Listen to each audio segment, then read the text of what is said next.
Hello everyone, welcome to the channel. आज की इस वीडियो में हम कवर करने वाले हैं जीआई टैग्स 2022 में जितने अपडेट हुए हैं उनको देखेंगे ही, साथ ही कुछ पुराने भी हम रिवाइज़ कर लेंगे। ठीक है, तो स्टार्ट करते हैं। सबसे पहले हम देखते हैं जीआई टैग के बारे में थोड़ा। तो जीआई का फुल फॉर्म होता है जोग्राफिकल इंडिकेशन। ठीक है, और ये क्या होता है? तो ये एक साइन होता है जो उन प्रोडक्ट्स पर यूज़ किया जाता है जिनका कोई स्पेसिफिक जोग्राफिकल ओरिजिन हो, या फिर उनके ओरिजिन की वजह से ही उनमें कुछ एक्स्ट्रा या फिर कुछ स्पेसिफिक क्वालिटी हो, या फिर उनकी एक अलग रेप्यूटेशन हो।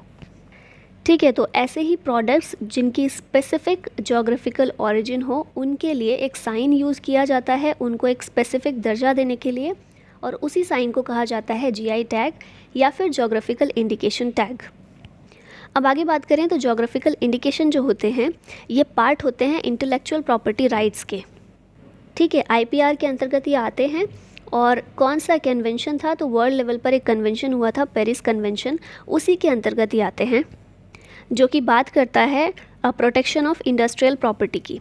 ठीक है, अब भारत में बात करें तो भारत में ऐसा कौन सा एक्ट है जो जीआई टैग को संरक्षित करता है या जीआई टैग प्रदान करता है या एडमिनिस्टर करता है? तो वो है geographical indication of goods registration and protection act of 1999।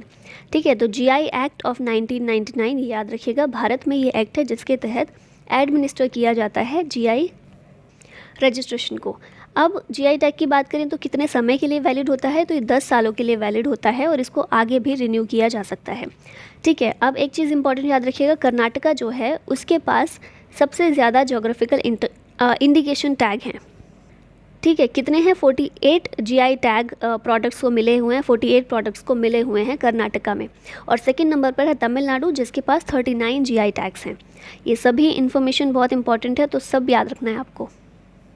अब वही चीज़ें जो हमने पीछे देखी हैं हिंदी में यहाँ पर हैं, तो जिन लोगों को इंग्लिश में प्रॉब्लम है वो पॉज करके वीडियो ये हिंदी में एक बार पढ़ सकते हैं। वैसे तो मैंने सब कुछ एक्सप्लेन कर ही दिया है, पर आप पढ़ लीजिएगा। ओके, आते हैं क्वेश्चंस पर। तो सबसे पहले, किस राज्य के नरसिंहपेट्टई नागस्वरम को भौगोलिक संकेतक यानी कि जीआई टैग का दर्जा मिला है? तो ये जो नरसिंहपेट्टम नागस्वरम है ये एक तरह का म्यूजिकल इंस्ट्रूमेंट है। ठीक है, और तमिलनाडु का है ये, जिसे जीआई टैग का दर्जा हाल ही में मिला है। यहाँ पर वही लिखा हुआ है नरसिंहपेट्टई नागस्वरम। ये क्लासिकल विंड म्यूज़िक इंस्ट्रूमेंट है और ये ट्रेडिशनली कहाँ पर बनाई जाती है? तो स्पेसिफिकली कुंभकोनम गांव है एक तमिलनाडु का, जहाँ पर ये बनाई जाती है। नेक्स्ट क्वेश्चन है, किस राज्य के सोजत मेहंदी को भौगोलिक संकेतक यानी कि जीआई टैग का दर्जा मिला है? तो सोजत मेहंदी ये बिलोंग करती है राजस्थान से। ऑप्शन नंबर 20 का करेक्ट है।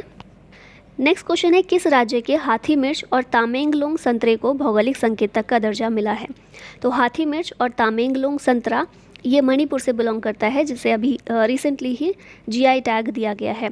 और मणिपुर से एक और प्रोडक्ट है, दैट इज़ चा खाओ। ब्लैक राइस होता है चा खाओ, जिसे कुछ समय पहले जीआई टैग का दर्जा मिला था। किस राज्य के जुडीमा वाइन चावल को भौगोलिक संकेतक का दर्जा मिला है? तो जुडीमा वाइन चावल ये असम से बिलोंग करते हैं।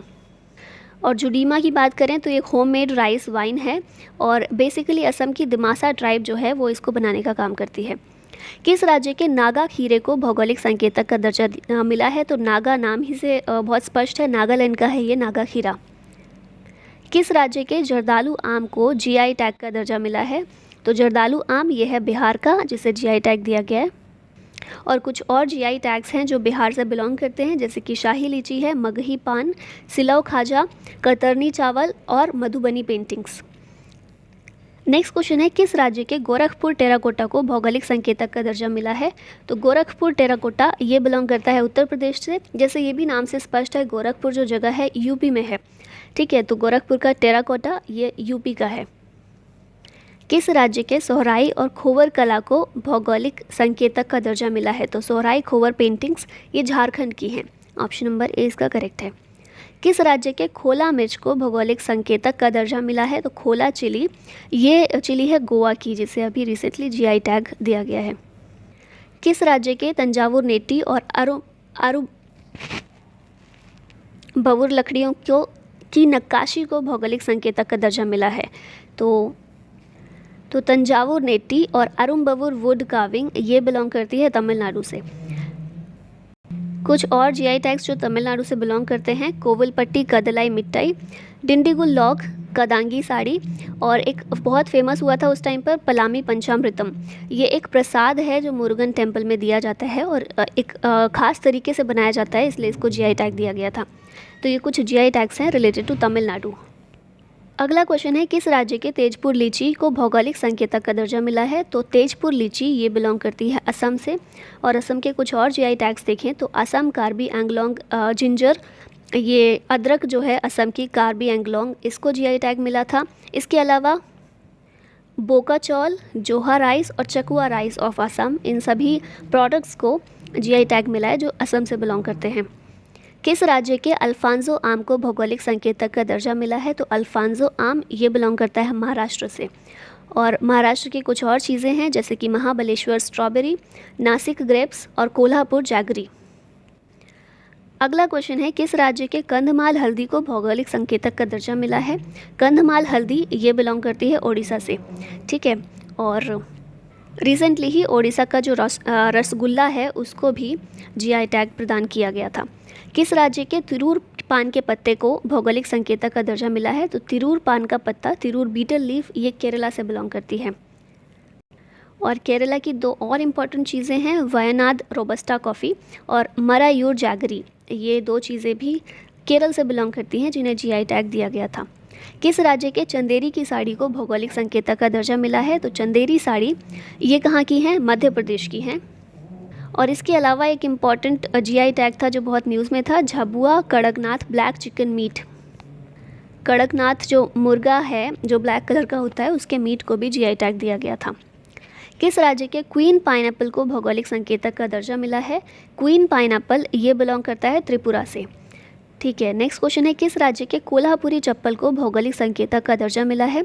कोल्हापुरी चप्पल, इसके लिए दो राज्यों को संयुक्त रूप से जीआई टैग दिया गया है। दो राज्यों से बिलोंग करती है ये कोल्हापुरी चप्पल, कर्नाटक और महाराष्ट्र। ऑप्शन नंबर डी इसका करेक्ट होगा, ठीक है। नेक्स्ट क्वेश्चन है, किस राज्य के इरोड हल्दी को भौगोलिक संकेतक का दर्जा मिला है?